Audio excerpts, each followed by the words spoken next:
But moving on, let's go ahead and talk about the current situation in Russia. So, what I've got with me is a whole grand staff of notes covering current events as what is transpiring. What's currently going on? February 24th, Russia invades Ukraine. But several days prior to that, Russia was building up large military presence and amassing tens of thousands of troops on the Ukrainian border. Liberals on social media, the State Departments, and mainstream news and talking heads were all saber rattling. Russia's going to invade. Russia's going to invade. And but on the other hand, you have all the Russian apologists and Russian sympathetic people, as well as people that are just like me and Jason, who are neutral, that aren't really like hardcore supporters one way or another. That said, you can't substantiate that. There's no evidence that there's going to be an invasion.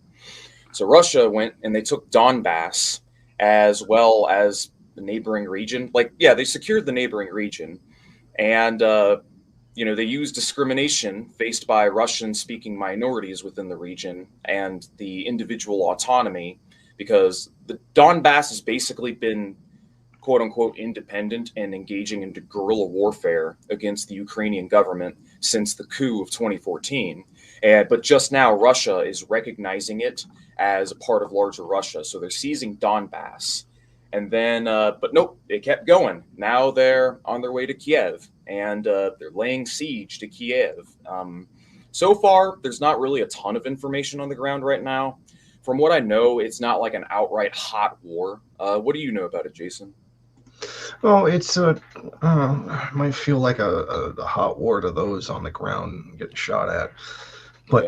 Yeah. But it was a case of my position has been it was right for Russia to go into Donbass, Lugansk, etc., to protect the states that had decided to break off from Ukraine, because that is their free and fair democratic right. And if they ask Russia to come and help them, then that's right.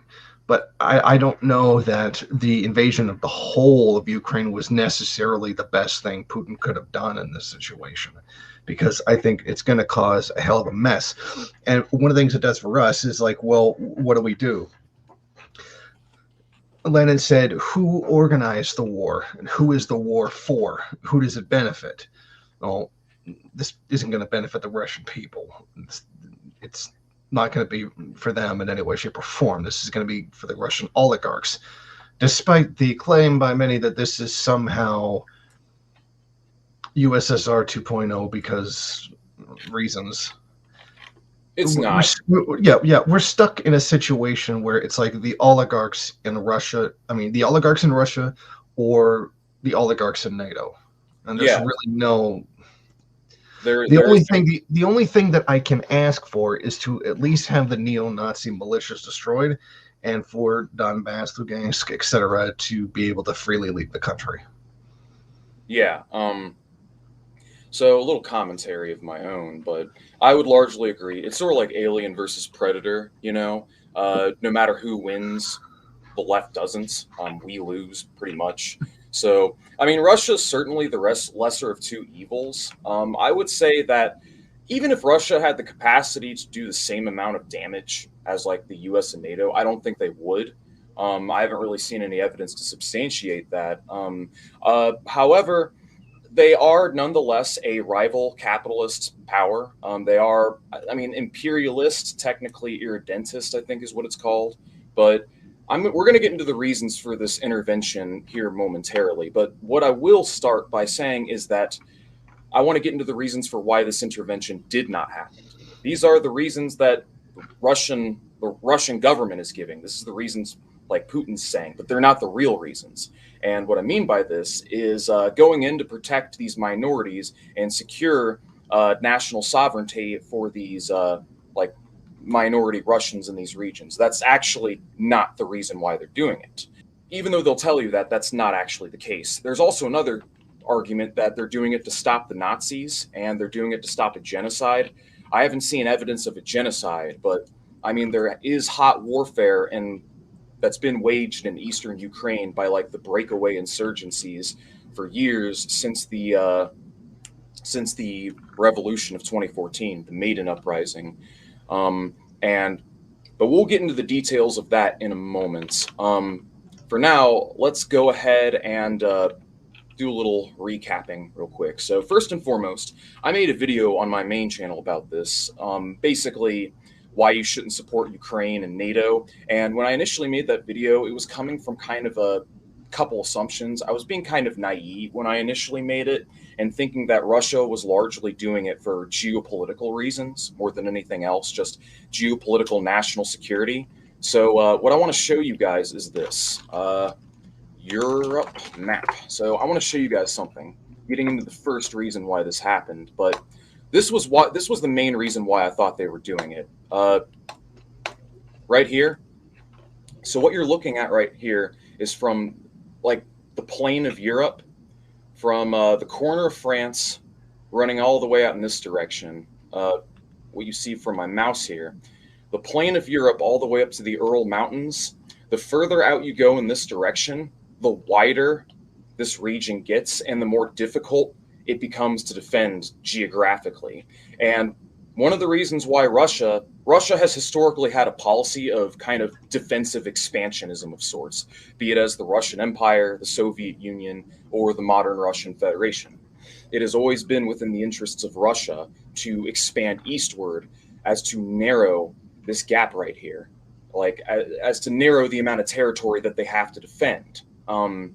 So that is one of the reasons for this. And when I first made that video, I was operating under the presumption that that was the only reason or the main and sole reason why they were doing it. And I'm wrong. There are other reasons which we'll get into as well. The other reason why I was wrong was also because I was operating under the assumption that Russia wasn't going to invade. Well, I was wrong. Russia invaded. I didn't think they were. I didn't think that they would admittedly do something this reckless. I mean, I don't think it was a good idea. I think in the long term, in the short term, it'll probably solve their problems. But in the long term, it's going to ferment nationalism. It's going to give Europe incentives to get their oil resources from elsewhere. And it's ultimately going to be bad for the Russian people.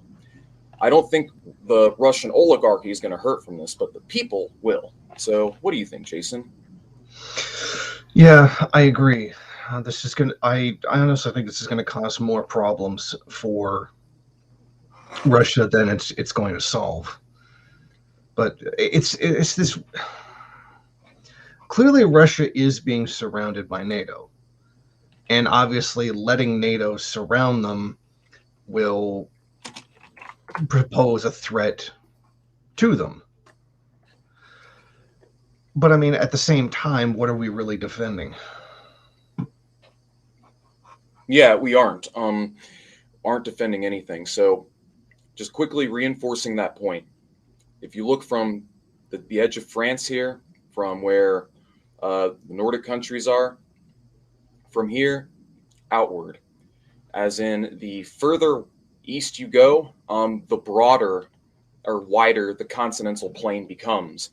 And the more difficult it is for you to defend expansion of territory. So that is the first point I really want to drive home. So for security reasons, no matter who's in charge of Russia as a country, it is permanently within the interests of the regime, this colossal country that's surrounded by a shit ton of other countries, due to Russia's geographical nature.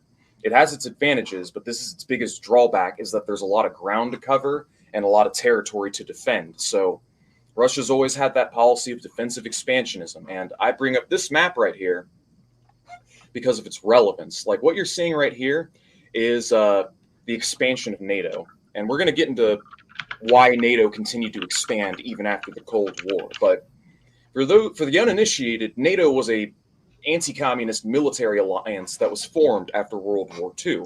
It was formed to act as a military bulwark against the communist world. And then you had the counter to that, which was the Warsaw Pact, which is what all these other countries from the Baltics to Eastern Europe to Central and Southern Europe, all the way up to not Yugoslavia. It's not Yugoslavia anymore, but it was.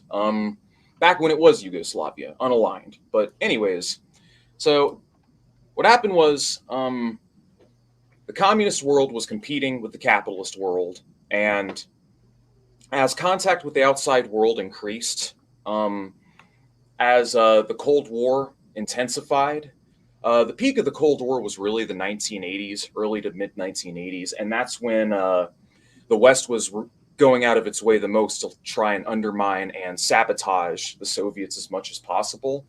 At the end of the Cold War, after the Cold War was over with, former Soviet leaders, leaders of Russia rather, were basically given a shit ton of reassurance from the NATO-aligned countries and the NATO bloc that with the end and ramping down with the Cold War, that NATO would have no reason to expand eastward. They would have no incentive to because the Cold War's over. They're not enemies with the Reds anymore because there are no Reds. That was the idea, that there would be peace without incentive.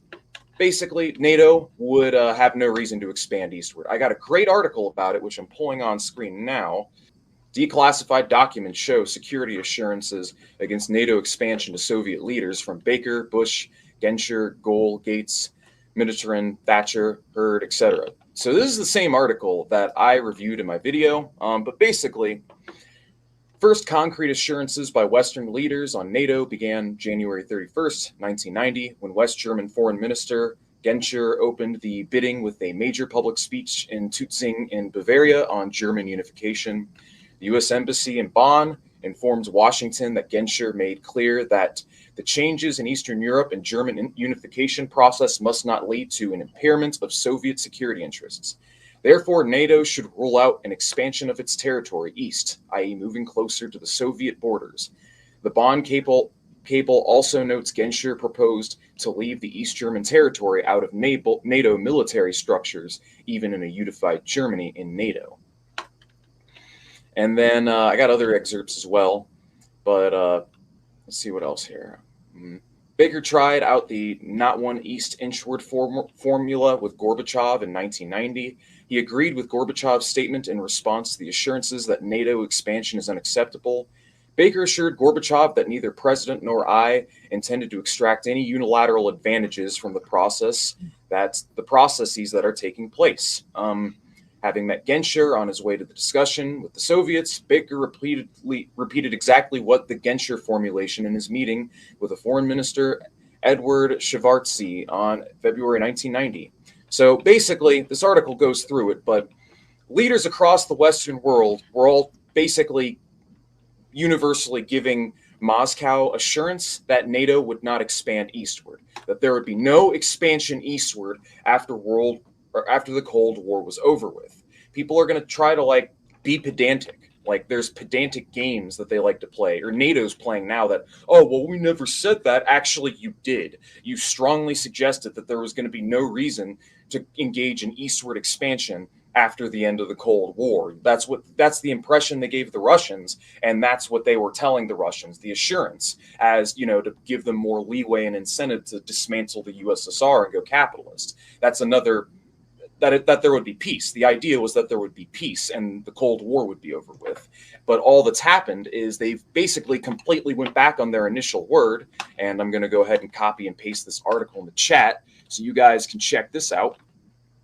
They went back on their word and they proceeded to absorb the Baltics as well as Eastern Europe into NATO. So NATO has basically taken the communist world, the former communist world, along with the UN and NATO have basically absorbed all these former communist countries, and now they're basically vassal states and satellites to the UN.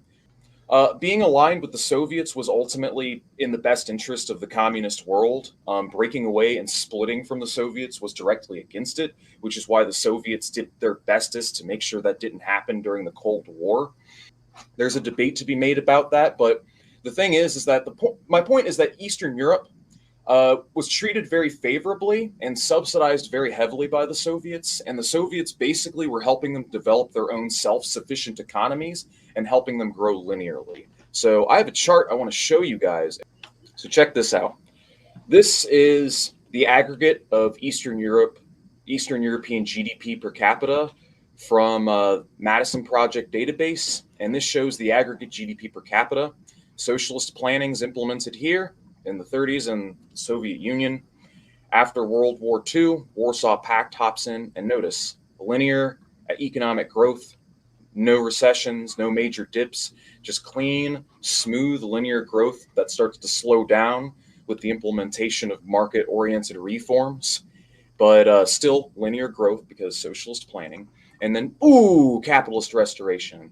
So yeah, there's a lot of missed opportunity right now. And Eastern Europe would have much higher living standards right now if they never went capitalist. And another thing they will never tell you is that Eastern Europe, all of their economic problems have not been resolved. Like most of their economic problems have not been fucking resolved by the restoration of capitalism. They still deal with a lot of the same shit.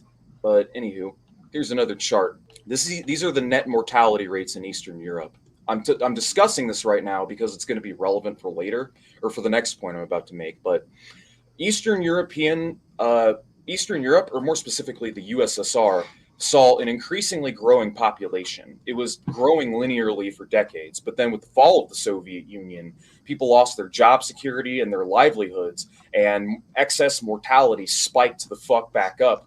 And what we saw is a 5-year dip in life expectancy in Russia. And across Eastern Europe, yeah, like an average of a 5 to 6 year dip in life expectancy throughout the 90s. And it ended up leading to a total of 8 million excess deaths within the former Soviet Union alone. I think a total of about 3 million excess deaths in Russia alone, like 3 million. I forgot how much. I've seen some estimates that say that as many as 20 million people died from disease and crime and homicide and poverty-related causes in Eastern Europe. A projected, estimated 20 million excess deaths could be extrapolated away.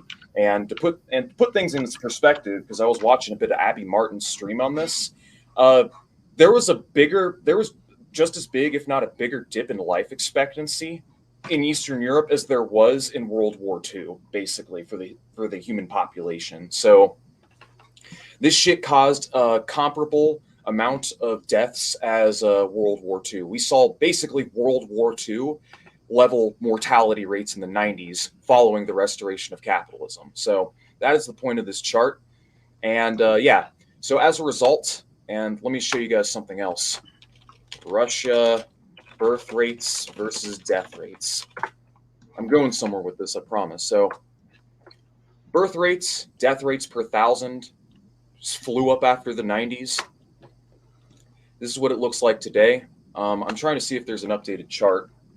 Russian Federation death rate. Well, that's good. I want to see what it is now, though, in the COVID-19 era. But anywho, supposedly what it is. Well, my point is that this gets the point across. Birth rates have fallen below the death rates, as in you have a shrinking population. In other words, Russians are going extinct.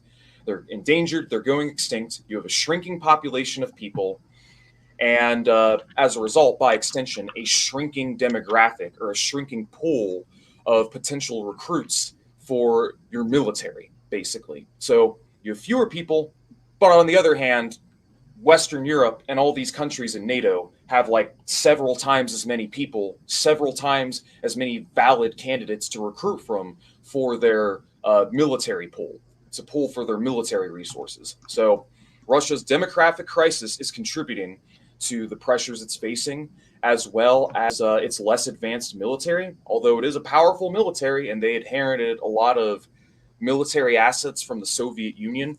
Modern day Russia is a bear that has been castrated and defanged and has had its claws filed down and blunted. But regardless, the bear is still aggressive and it poses a threat, needless to say. So that's another factor that's contributing to this, the geographical reasons. But there's another reason, which is economic as well. So, Jason, what do you know about the economic factors? I believe I've talked enough.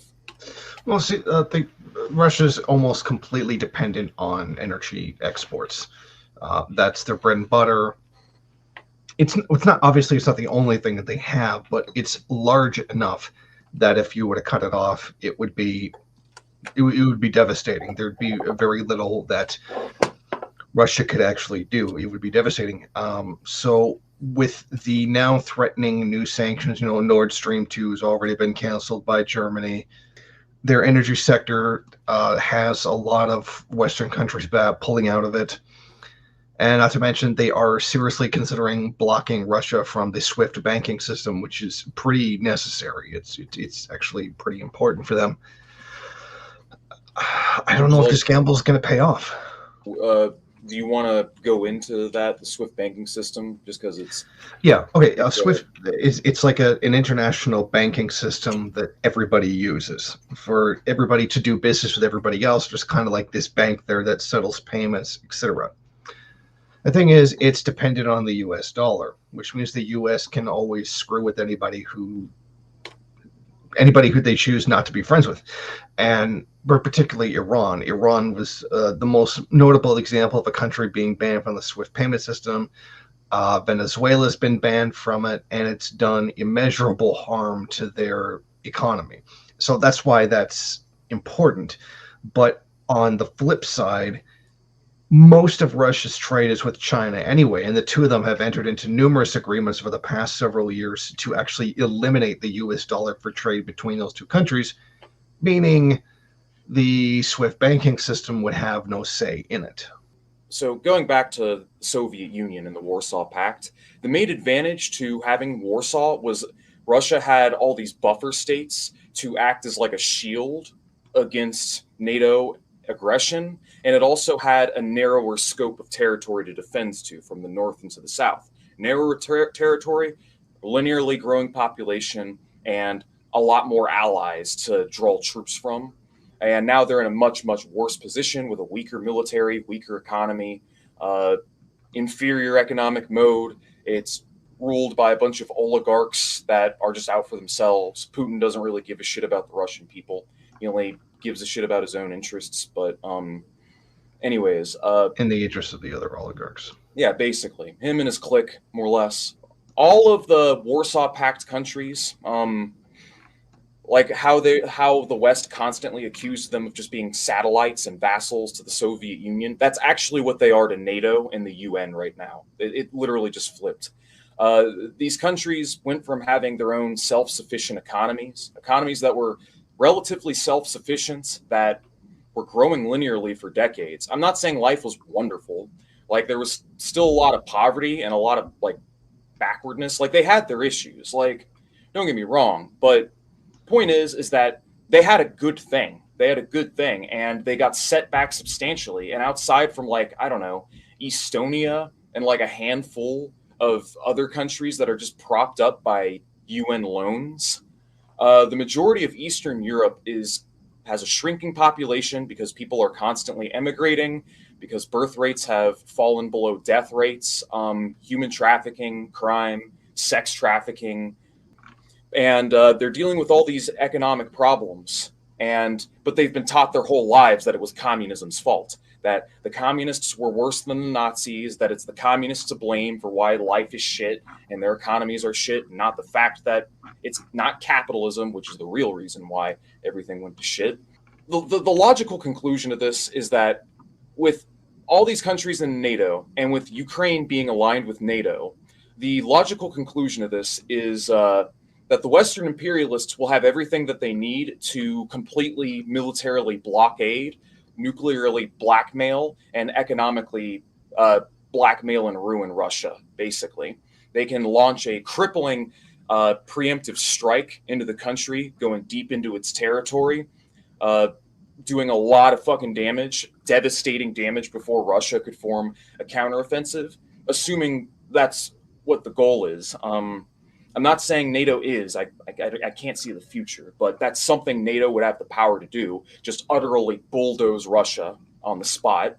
Russia has a weaker, less advanced military, smaller population, and a lot more ground that they need to cover and defend. So they're at a huge disadvantage. And not only that, but there are economic reasons that are behind it as well. But yeah, no, Ukraine borders Russia, and with Ukraine and NATO, then yeah, they'll have like a substantial amount of edge over Russia security-wise. So modern-day Russia is what is called a petrostate. That's all it is. Back in the days of the Soviet Union, it was a highly advanced industrial powerhouse. It was its own self-sufficient economy that produced most of its own goods, most of its own resources. It was the second most industrially advanced country on Earth, most productive country on Earth. By 1980, it exported 20% of the world's industrial goods. It was basically on the verge of being a first world country. Like, it had, life expectancy 70. It had a human development index of like 0.92. Soviet Union was on the verge of being a first world country by the 1980s. It was basically on the high end of second world. But needless to say, it collapsed. Russia went from high end of second world to third world country for about a decade. Putin fills the power vacuum. Russia's back to being a second world country, but they are no longer a self-sufficient economy due to capital flight, or all of their state-owned enterprises and assets being privatized and auctioned off at pennies on the dollar. They've lost all of the tools, machinery, and means of production needed to be a self-sufficient economy. So they rely heavily on imports now and global trade, just like all the other neoliberal hellscapes in the world right now. And so all they have, the main number one export they have is oil. They're an oil producer now. That's where they're at now. They're an oil producer with some state-owned enterprises and an oligarchy led by a Bonapartist dictator, basically. Putin is what I refer to as a Bonapartist, and Russia is what I refer to as a Bonapartism of sorts. Let's talk about the events leading up to today, finally. Been running my mouth enough, but let's talk about the Maidan Uprising, all right? So, as I stated earlier, Eastern Europe, or at least as I alluded to earlier, Eastern Europe is loaded with fucking Nazis right now. Like, in general.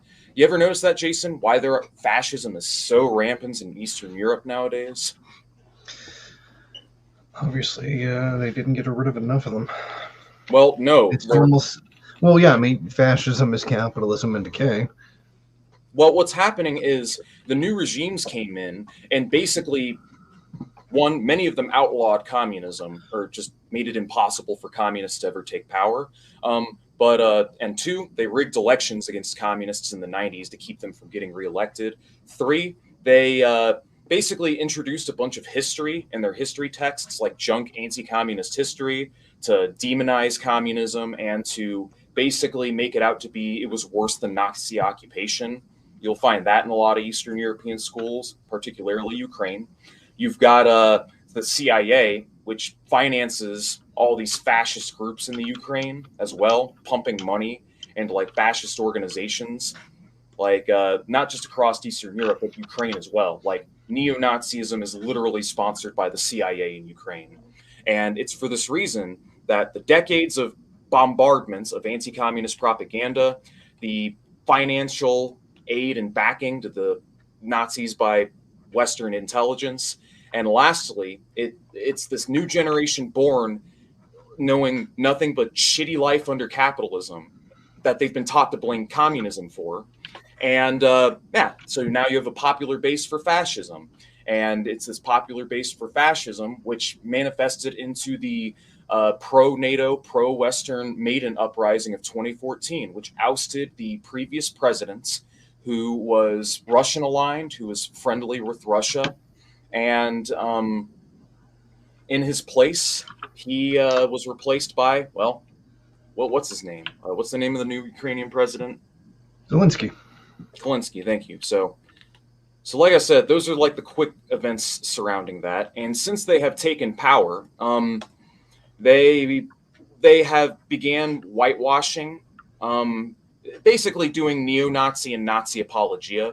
Shortly after their seizure of power, they began to whitewash Nazi collaborators on a statewide level, passing legislation which declared World War II-era fascist paramilitaries, which are in their army as we speak, as freedom fighters, and basically threatening defamation against anyone who tries to say otherwise. Basically, these fascist-era paramilitaries are being lauded and lionized by the current regime. Mind you, these paramilitary groups actively participated in ethnic cleansing and Holocaust genocidal actions in Ukraine during World War II. And these are the kind of scumbags that are in charge. Same paramilitary groups. So yeah, like the Azov Battalion, the Ukrainian Insurgent Army, the Organization of Ukrainian Nationalists, Centuria are very active. There's a lot of far-right vigilantism that's very active as well.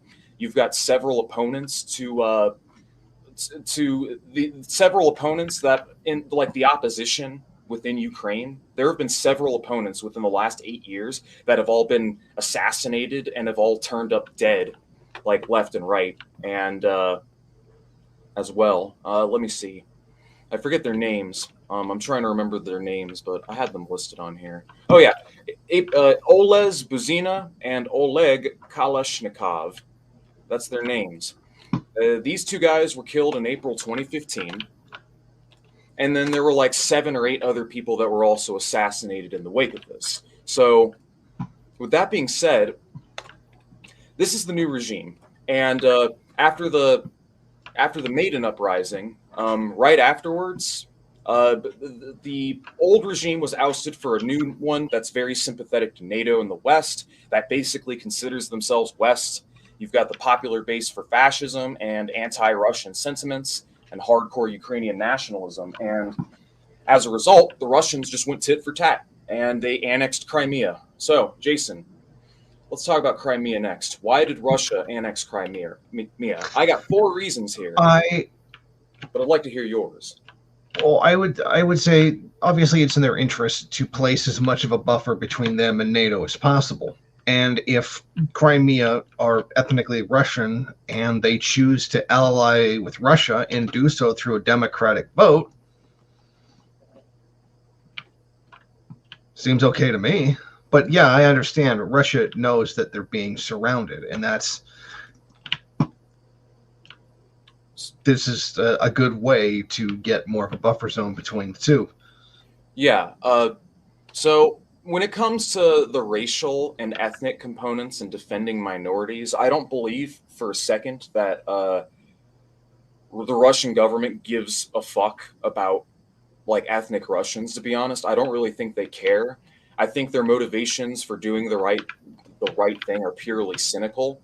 That's how I see Russia. They do the right thing from time to time, but it's purely for cynical reasons. None of this is out of the goodness of their heart. But anyways, I got 4 reasons I got listed here.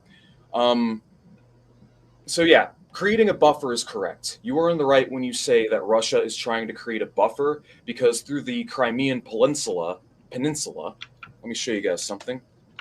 I want to show you guys the Crimean Peninsula. So let's Black Sea map.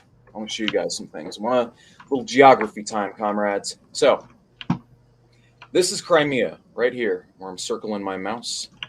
And historically, be it in World War II, the Napoleonic Wars, among other wars, the enemy has always invaded through the Azov Sea. They've historically invaded through the Crimean Peninsula, through what you see right here, and invading into it and striking deep into the heart of Russian territory. Because right here, a little bit further this way, you have Stalingrad. Just north of here, for a couple 100 miles, you have Moscow.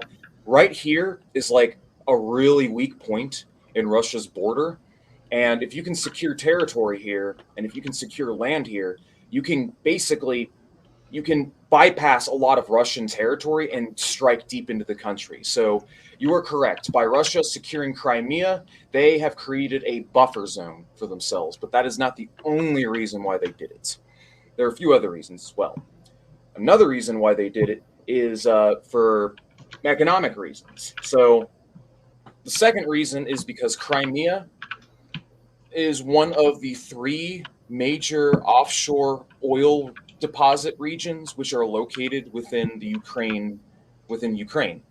And with the seizure of Crimea, Russia has also secured additional energy resources as well, because by taking Crimea, they've taken those energy resources out of the hands of Ukraine. And if Ukraine refines its oil techniques, like its harvesting and production techniques of petroleum, Russia being a petropower, a petrostate, which depends on oil exports to finance its government and finance its oligarchy and basically run the country at this point, they need to export oil. That's like their number one source of revenue. And well, if Ukraine is, because there's a shit ton of oil in the Ukraine, and if they start harvesting the oil, they can start exporting it. And if they start exporting the oil to Europe, then they just created an alternative to Russia. Now Europe doesn't need to buy their oil from Russia, which, like, I think Germany gets like 35% of its oil from Russia. I think natural gas. Yeah, so oil and natural gas, Ukraine has a lot of it. So Russia seized Crimea as a means to seize that natural gas, those natural gas and oil deposits, so that it takes it out of the hands of the Ukraine. So in the advent that Ukraine becomes NATO aligned, Ukraine can't directly undercut Russia. And the third reason is because of the Black Sea in general. Let me show you guys something. The Black Sea is an extremely active trade route. So what you're seeing right here are these lines are basically the trade routes, or the importing and exporting and the traffic from delivery ships. This is the traffic that goes in and out of the peninsula right here. I forget what it's called. My point is, there's a lot of traffic that goes through here. A lot of importing and exporting. Tons of importing and exporting. It leads out to the Aegean Sea, which leads out to the Mediterranean, and then out into the broader ocean. So Russia, by securing Crimea, has basically secured protection for a lot of the trade and exporting that they do by doing this as well. Because if in the advent that Crimea is in the hands of NATO and Ukraine, they can basically cock block Russia from doing exports effectively, is my point. So there's a fourth reason as well, and I want to get into it. Crimea is a breadbasket. There's lots of arable land, lots of fertile soil in Crimea, and Russia, obviously, depend on it for food, right? Production of food, harvesting of food is the idea. Well, so those are the four reasons. Food, securing their trade routes and maintaining trade dominance in the Black Sea, and securing their export interests in the Black Sea. Geopolitical security, buffer reasons. And the fourth reason is economic, because of the aforementioned oil deposits located within and around the Crimea. So that's basically a summary. So Russia went tit for tat and took Crimea after the pro-NATO regime seized power during the Maidan Uprising. For these reasons, that's why they moved in. So, but as a result, Ukraine has cut off the main water supply. There's a river that runs into the Crimea where they get all their fresh water. Well, Ukraine dammed it all up, and now the Crimea has been drying up. So Russia has been subsidizing Crimea with water imports to try and prop up the region, because now they don't have, because Ukraine blocked their access to clean water. And it's a breadbasket. Well, Crimea has now been experiencing drought. So Russia has been sinking billions of dollars into subsidizing and propping up Crimea. And it's incredibly fucking expensive. So the reason why I'm saying this is because it provides yet another incentive to basically influence Ukraine or take over Ukraine, or to force Ukraine's hand to adhere to their demands. Because then, they can undam the river and they can get that fresh water back into Crimea. And then they won't have to blow billions of dollars a year subsidizing it. So, but did you know Crimea is not the only place there are oil deposits in Ukraine? Right here, 395 million barrels of proven oil reserves, with a potential 1.7 trillion barrels under the ground. Here are the major oil deposits in Ukraine. So, out in the Black Sea, and there's also a substantial deposit west over here, but the biggest deposit, notice where it's at. See where it's at? You see that, right? Yep. This is where the bulk of Ukrainian oil is. It's like right by the Donbass region. You see that? You noticing something? And coincidentally, it's the Donbass region in western Ukraine, or what's the name of that tiny little breakaway republic on the edge of Ukraine? Lugansk? Transnistria? Transnistria. So yeah, Donbass and Transnistria. Transnistria is right here. Donbass is right there. And there's a reason why, like right after the Maidan Uprising, not only did Russia annex Crimea, but they also started granting arms and material support to breakaway insurgencies in these regions, like insurgents, uh, ethnic Russians that want to basically succeed and join Russia. There's a reason why they've been financing and arming armed conflict in these regions for years since that time. And they're doing it because they're fighting for Russian interests. And so what happened was, so Donetsk and Luhansk are these breakaway republics which formed and became their own independent, or trying to become their own independent sovereign region. And for the last 8 years, they've been engaging in guerrilla warfare and armed conflict against the Ukrainian government. And this conflict has claimed the lives of some 14,000 people. Well, Russia's finally moved in because of the political convenience and expedience to do so, to basically seize and to take and hold these regions. Because it's to their advantage, because the Donetsk and Luhansk areas are like literally right here. Russia, right here, where Ukraine's biggest oil deposit is. So getting that oil out of the hands of Ukraine and into the hands of the Russian Federation means getting that oil out of the hands of NATO, allowing Russia to maintain its petro-hegemonic dominance and allow it to basically maintain its control and basically corner the market. So really, what you're looking at, in a sense, is partially a hostile corporate takeover of Ukraine from the Russian state. Am I advocating for NATO? Am I siding with NATO? Fuck no. But you would be a fool to say that Russia is just doing this out of the goodness of their hearts. Like, they care about the poor ethnic minority Russians all of a sudden. If they cared so much, they could have moved in way sooner. They didn't have to wait 8 years to do it. They're only doing it now because Ukraine is basically on the verge of joining NATO and moving to side with the NATO alliance. So that is another substantial factor that has to play in all of this as well. So these are the reasons why Russia is in Ukraine, in summary. Just to recap. Just to recap, those are the main summary of why Russia is in Ukraine. So they've been funding these armed insurgent groups. They just invaded. But with that being said, I think that's pretty much the summary of everything. So yeah, right now Putin has his main goals are really just make sure that Ukraine doesn't join NATO is his first demand. His second demand is that NATO basically goes back to their pre-1989 borders. That's not going to happen. His third demand is that NATO freezes any and all expansion for the foreseeable future. Also not going to happen. So those are his demands. They're not going to be listened to. And these are the complex inner workings and geopolitics surrounding the entire conflict. I hope this has been informative and or educational, comrades. Jason, I hope I'm not running my mouth too much. I want you to know. No, don't worry. It's your show. No, like you can interject whenever you want, bro. You don't have to. Yeah, I would also add that if Russia really cared about oppressed minority groups, why are they such good friends with Israel? Why are they good friends with Israel? Really, the only reason Russia is even nominally anti-fascist is because Lenin and Stalin have been basically lionized and calcified permanently into their nationalism more than anything else. Like, they've basically been completely co-opted and recuperated by Putin.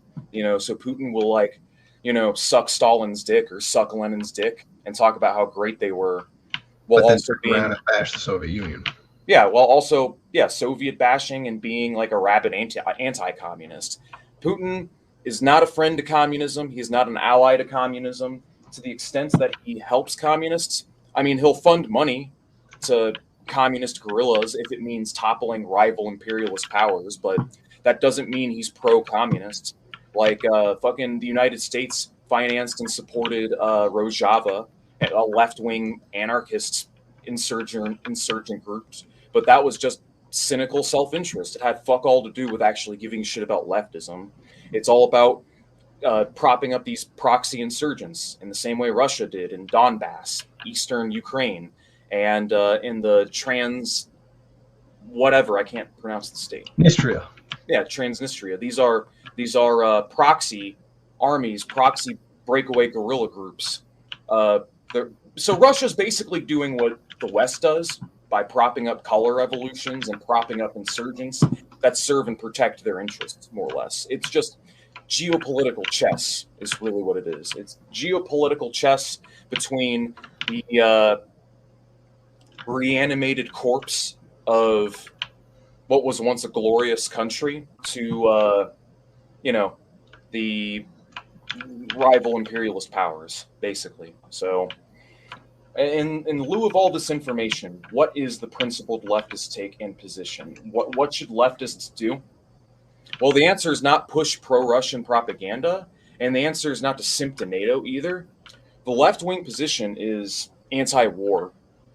Anti-war, anti-intervention, anti-imperialism. We should not support Russia's intervention in Ukraine. We should understand it, and we should, know why they're doing it. And these are the reasons why. It's literally self-preservation plus material interests. But ultimately, Russia, Putin doesn't give a shit about the Russian people. He doesn't care about their well-being. He doesn't really care about anyone but himself and his little regime. And otherwise, the writing has been on the wall for decades. It's basically Russia being pressured and pushed into a corner, which is ultimately what made them do this. I think at best in the short term, this is helpful, but only in the short term. In the long term, I believe that this is going to do a lot more harm than good, because a lot of innocent people are going to die. A lot of people are going to be made into refugees. And the more aggressive actions that Russia takes and the greater and more hostile tensions become with NATO, the more likely the United Nations is to look elsewhere for its oil imports. And once they do that, then Russia's in a lot of trouble, because that's where a lot of their revenue comes from, basically. So that's pretty much a description of the situation, Jason. Yeah, that's I don't disagree with any of that. Yeah. I mean, we'd be foolish to, ignore energy. After all, energy resources make the world go round. So, it all comes down to the oil. It's a hostile state corporate takeover of another country by one country, basically. So, let's go ahead and take a look at some comments. Otherwise, yeah, the people who are simping for NATO and saying critical support for NATO are fucking cringe as shit, though. I'm not even kidding.